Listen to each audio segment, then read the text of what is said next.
Good morning everyone. My name is EDJAY E ROSINA from 2BPED-B. On this video, I'm going to discuss the rule of softball from rule number 1 to rule number 4. Rule number 1, definition.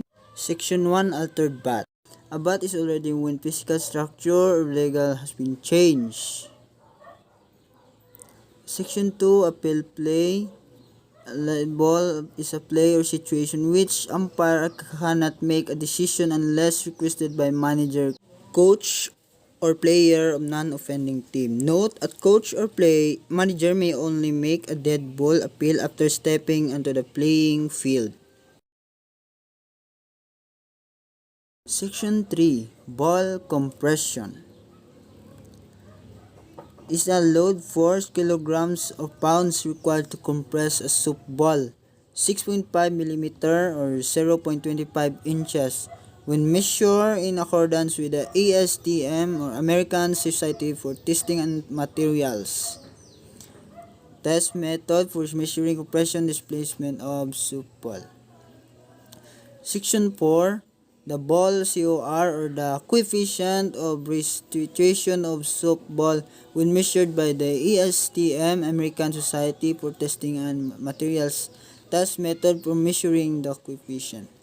Section 5, the baseline. A baseline is the direct line between bases. Section 6, base on balls. Base on balls occurs when 4 pitches are judged by the plate umpire to be balls including illegal pitches. The batter is awarded first base. This is sometimes referred to as a walk.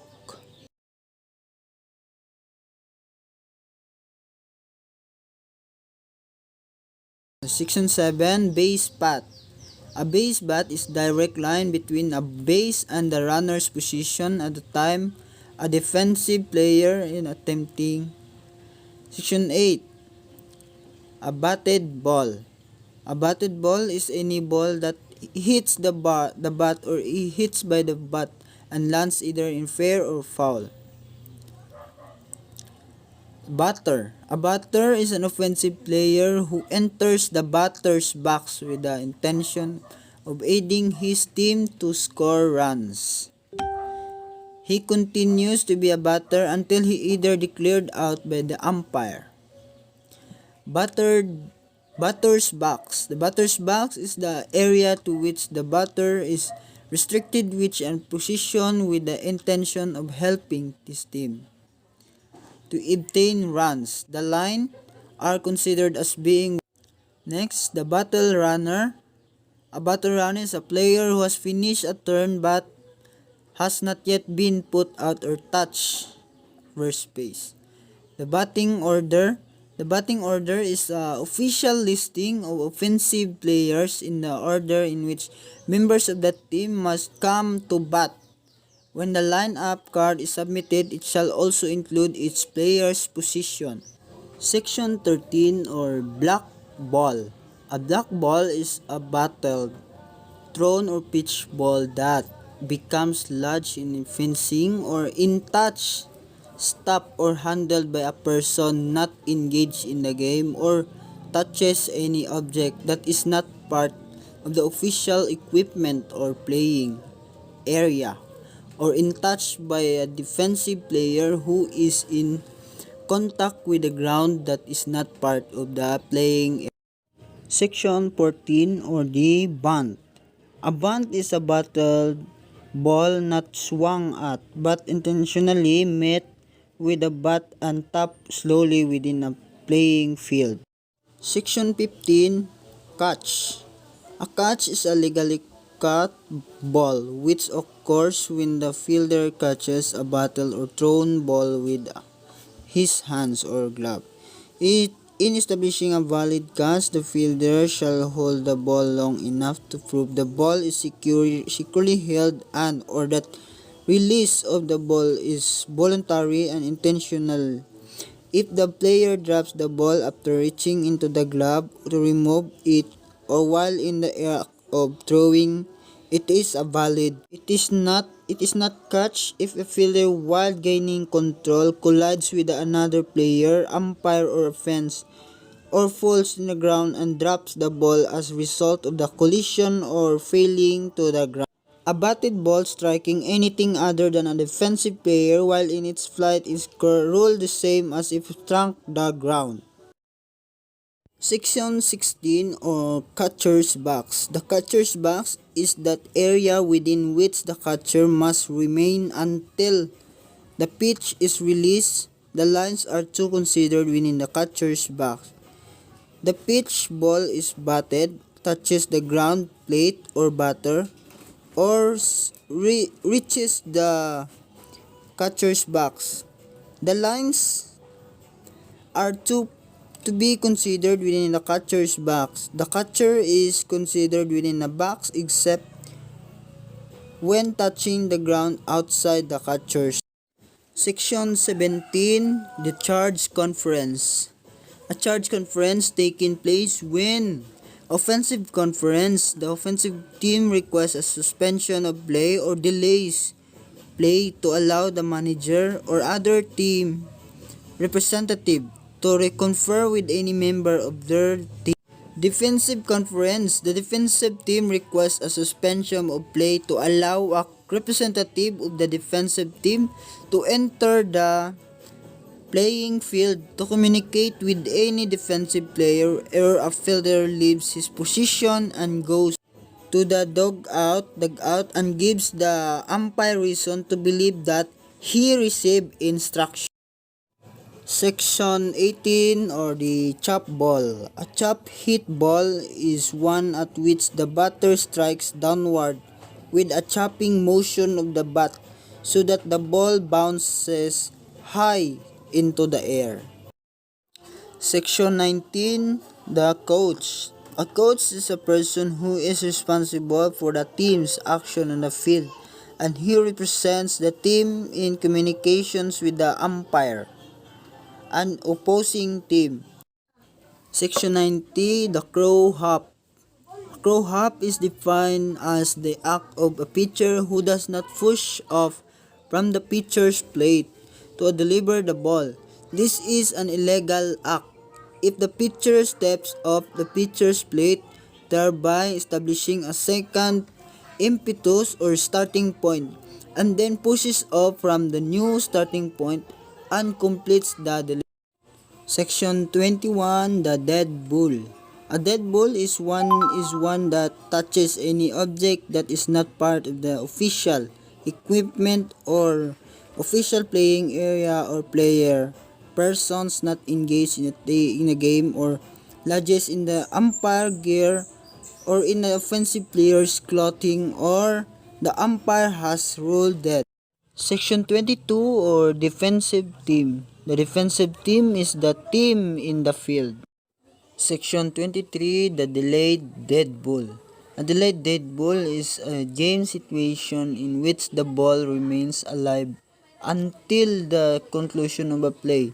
When the entire play is completed, if required, the umpire shall rule on a dead ball and enforce the appropriate ruling. Section 24, the designated player. The designated player is a starting offensive player who bats in the lineup for the flex player listed in the 10th position on the lineup card. Section 25, the dislodged base. The dislodged base is a base displaced from its proper position. Section 26, double play. A double play is a play by the defense in which two offensive players are legally put out as a result of continuous action. Section 27, the dugout. The dugout is an area in dead ball territory designated for players, coaches, that bat boys or girls, and official representatives of the team only. There shall be no smoking in this area. Section 28, ejection from the game.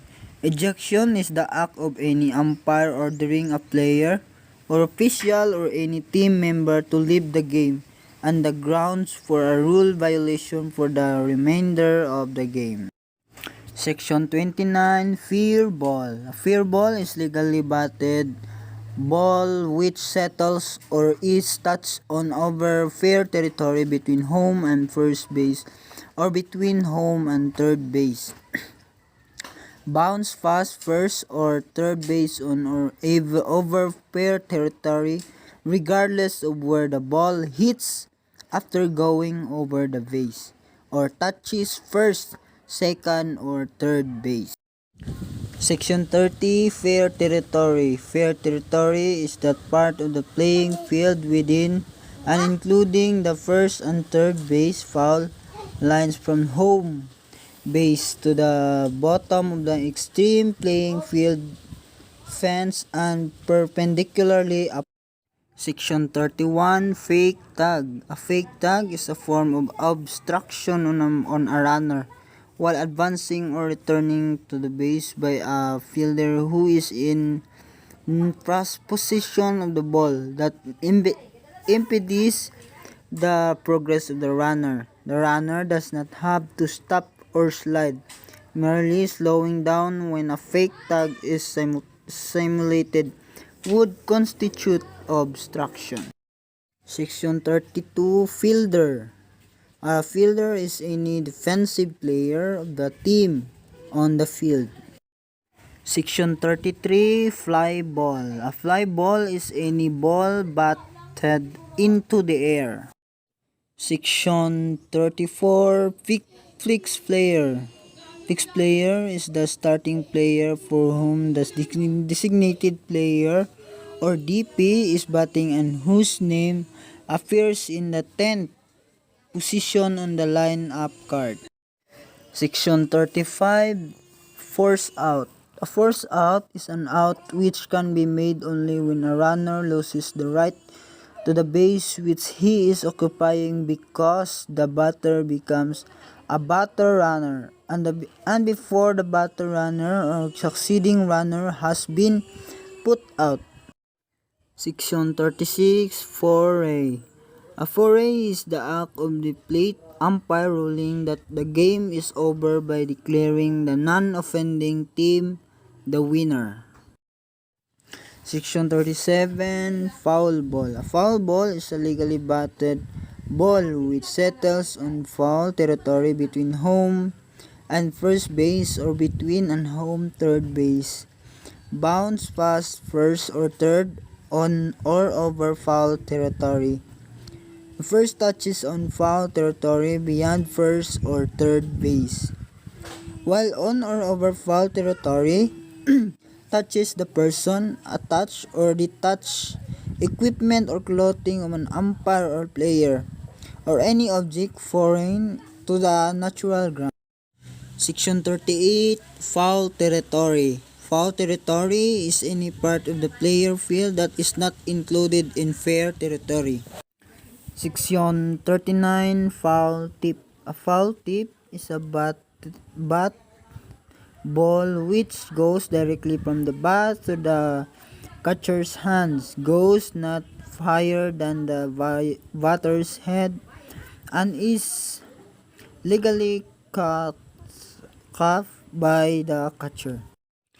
Section 40, the helmet. A helmet must have two ear flaps, one on each side, and shall be the type that has safety features equal to or greater than those provided by the full plastic cap with padding on the inside. Linear converting the ears only does not meet the rule specifications. Worn by a catcher may be the skull type without the ear flaps. Worn by a catcher, the defensive player does not need ear flaps. That is cracked, broken, indented, or altered shall be declared an illegal helmet and removed from the game. Section 41, Home Team. The home team is the team on whose grounds the game is played, or if the game is played on a neutral ground. The home team shall be designated by mutual agreement or by a flip of a coin. The home team shall take the third base tag out and play defense first. Section 42, Illegal Bat. An illegal bat is one who does not meet the requirements of Rule 3, Section 1. Section 43, Illegal Extra Player. An illegal extra player is one who violates any of the provisions of Rule 4, Section 6. Section 44, Illegal Pitcher. An illegal pitcher is a player legally in the game, but one who may not pitch as a result of being removed from the pitching position by the umpire as a result of the defensive charge conference limit being exceeded, or being removed from the pitching position by the umpire as a result of pitching with excessive speed after warning. Section 45, Illegal Player. An illegal player is a player who takes a position in the lineup either on offense or defense, who has not reported to the plate umpire. A player who takes a position on offense or defense, who does not have a legal right to the position. Section 46, Illegal Re-entry. An illegal re-entry occurs when a starting player returns to the game a second time after twice being a substitute, and a starting player returns to the game after being substitute but not in his original position in the offensive lineup. A substitute who has legally been in the game returns to the game after being substitute for either the original starting player or another substitute. Section 47, Illegal Substitute. An illegal substitute is a player who has entered the game without being announced to the umpire. He may be a substitute who has not previously been in the game, and an illegal player, a declared ineligible player, an illegal re-entry, or an illegal DP or flex player, or SP only. Section 48, Illegally Batted Ball. An illegal batted ball occurs when the batter hits the ball fair or foul, while his entire foot is completely out of the batter's box on the ground when he makes contact with the ball, while any part of the batter's foot in touching home plate when makes contact with the ball. Section 49, Illegally Cuff Ball. An illegal cuff ball occurs when a fielder catches a batted, thrown, or pitched ball with his cap, mask, glove, or any part of his uniform while it is detached from its proper place. Section 50, Ineligible Player. An ineligible player is a player who may no longer legally participate in the game because the umpire has removed him. An ineligible player may no longer participate as a player but may continue in the game as a coach. Section 51, Ineligible Replacement Player. An ineligible replacement player is a player who may not enter the game to replace a player who must leave the game to attend an injury that has caused bleeding. An ineligible replacement player is one who has been removed from the game by the umpire for violation of the rules, is in the current lineup, and it's not the current lineup but ineligible to re-enter the game. Section 52, In Flight. In flight describe any bat, thrown, or pitched ball that has not yet touched the ground or some object other than a field. Section 53, In Jeopardy. In jeopardy is a term indicating that the ball is in play and an offensive player may be put out. Section 54, Infield. The infield is the portion of the field in fair territory that includes areas normally covered by infielders. Section 55, Infielder. An infielder is a defensive player, including the pitcher and catcher, who is generally positioned anywhere near or within the lines of the base paths, forming fair territory. A player who normally plays in the outfield may be considered an infielder if he moves into the area normally covered by infield. Section 56, Infield Fly. An infield fly is a fair fly ball, not including a line drive or any attempted bunt, that can be caught by an infielder with ordinary effort when first and second, or first, second, and third bases are occupied. Before two are out, the pitcher, catcher, and any outfield that position himself in the infield on the play shall be considered infielders for the purpose of Section 57. The inning. Inning is a portion of the game within which the teams alternate on offense and defense, and in which there are 3 outs for each team. A new inning begins immediately after the final out of the previous inning. Section 58, Intentional base on balls. Intentional base on balls occurs when the defensive team desires to place the batter on first base without the requirements to deliver 4 pitch balls. Section 59, Intentionally drop ball. 5 ball is a fair fly ball, including a line drive or a bunt with less than 2 outs and runner on first base, which can be caught by an infielder with ordinary effort, and the infielder intentionally drops. Section 60, Interference is the act of an offensive player or team member that impedes, hinders, or confuses a defensive player attempting to execute a play. An umpire who impedes a catcher's attempt to throw out a runner who is off the base. An umpire of running being hit with a fair batted ball prior to it passing an infielder, in excluding the pitch. Section 61, Leaping. Leaping is the act of pitcher that causes him to be airborne on his initial move and push from the pitcher plate. Section 62, Legal touch or tag. A legal touch is the action of fielder in touching or tagging a better runner or runner who is not in contact with the base with the ball securely held in his hands or gloves. The ball is not considered as having been securely held if it is not strangled or dropped by the fielder after touching or tagging the batter runner. Or Section 63, Legally catch ball.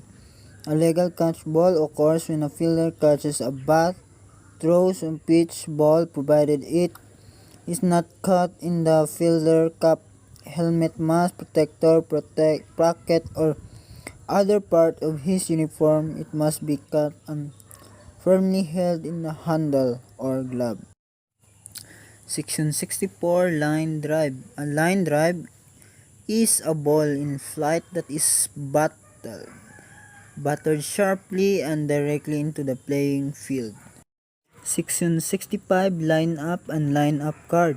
A line-up is the list of players who are currently involved playing offensive and defensive positions in the game, including the DP and flex player and SP, if being used the line-up call that will contain the last name, first name, position, uniform number of the starting players in the line-up, and the last name, first name, and uniform number of available substitutes in the last name and the first name of the match. Section 66, Obstruction. Obstruction is the act of a defender playing or team member who hinders or prevents a batter from striking at or hitting a pitcher ball. A fielder who impedes the progress of a runner or batter runner who is legally running bases while not in possession of the ball or not in the act of fielding a battle ball or making a fake tag without the ball. Section 67, offensive player only. An offensive player only is a player in the batting order other than the flex for whom the deep is playing defense. The offensive player only continues to play offense but not play defense. Section 68, offensive team. The offensive team is the team bat at bat. Section 69, official equipment. Official equipment is considered to be any equipment, bats, gloves, helmets, or others in current used by the defensive or offensive team in the course of play. Defensive equipment, gloves, or for example, left on the field by the team playing offense would not be considered as official equipment. Section 70, on-deck batter. The on-deck batter is the offensive player whose name follows the name of the batter in the batting order.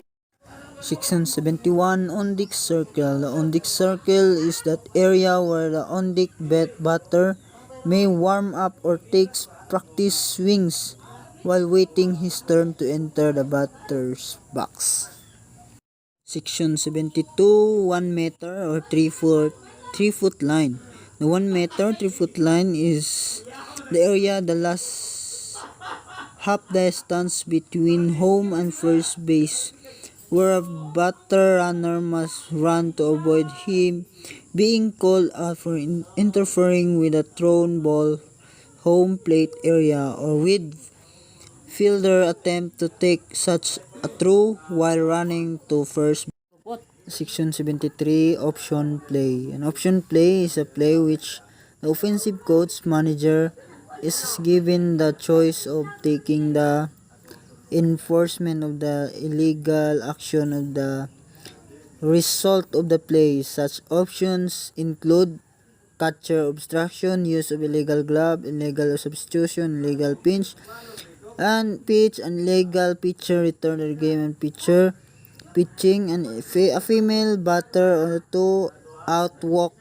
Section 74, outfield. The outfield is that portion of the field that is outside the diamond formed by the baseline or the area not normally covered by an infielder and within the foul lines beyond first and third base and boundaries of the ground. Section 75, overslide. An overslide is the act of an offensive player when a runner he overslides a base he is attempting to reach. This usually causes when his momentum causes him to lose contact with the base, which then causes him to be jeopardy. The batter runner may overslide first base without being a jeopardy, provided he immediately returns to the. Section 83, protest. A protest separate from an appeal. It is action of defensive offensive team object deflection application of player rule by umpire or the eligibility of team roster member. Section 84, quick return pitch. A quickly return pitch is made by pitcher with the obvious attempt to catch the batter off balance. Section 85, re-entry. Re-entry is the act of any of starting players returning to the game after being legally or illegally substituted. Section 86, removal from the game. Removal, it is the act of umpire declaring a player ineligible for further participation in the game. Section 87, replacement player. A replacement player is a player required to enter the game for a defined period of time to replace a player who must leave the game to attend an injury that is causing bleeding. The replacement player may be a listed substitute who has not yet been in the game or a listed substitute who has been in the game but Section 88, the runner. A runner is a player of the team at bat who has finished a turn at bat, reached first base, and has not yet been put out. Section 89, slap hit. A slap hit is a bat ball that has been struck with a controlled short chopping motion rather than with a full swing.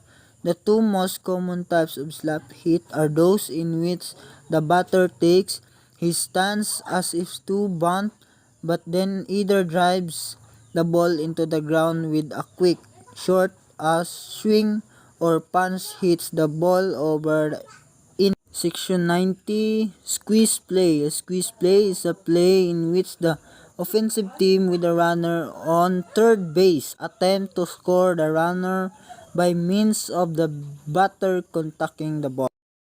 Section 90, squeeze play. A squeeze play is a play in which the offensive team with a runner on third base attempts to score that runner by means of the batter contacting the ball. Section 91, starting players. Starting players are the players listed in the official lineup given to the umpire-in-chief and or the plate umpire. Section 92, stealing is the act of runner attempting to advance during or after a pitch to the batter. Stealing is not allowed in slow pitch. Section 93, strike zone. The strike zone is the space over any part of home plate between the batter's armpits and the top of his knees when he assumes his natural batting stance. Section 94, substitute. A substitute is a player listed in the official lineup and card who is a non-starting player who has not been in the game other than as a replacement player. A starting player who has left the game once and who may legally return to the lineup. Section 95, tagging up. Tagging up is the action of runner returning to his base or remaining his base before the legally advanced on bat fly ball that is first touched by a fielder, not to be confused with the action of a fielder tagging a bouncer. Section 96, team member. A team member includes any person authorized to sit on a team bench. Section 97, temporary runner. A temporary runner is a player who may run for the catcher or record from the preceding half inning. The Section 98, throw. A throw is the act performed by a fielder when throwing the ball to another fielder. Section 99, the time, is the term used by umpire to order suspension of play during which the ball is dead. Section 100, trap ball. A trap ball is a legally bat fly ball or line drive that hits the ground with a fence prior to being caught, or a legally bat fly ball that is caught against a fence with the glove or bare hand.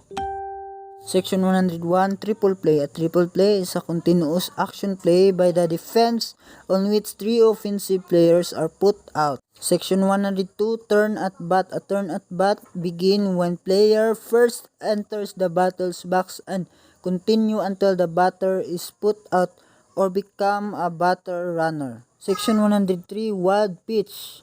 A wild pitch is a pitch so high, so low, or so wide of the plate that the catcher cannot or does not stop and control with ordinary effort. Section 104, wild throw. A wild throw is a play in which a ball is thrown from one fielder to another and cannot be caught or controlled that block and remain play. Section 105, withdrawn player. Withdrawn player is a player forced to leave the game line up in accordance with the replacement player ruling. Hello everyone. In this video, Rule 1 is only covered. The Rule 2, 3, and 4 will be on the next video. Thank you for watching.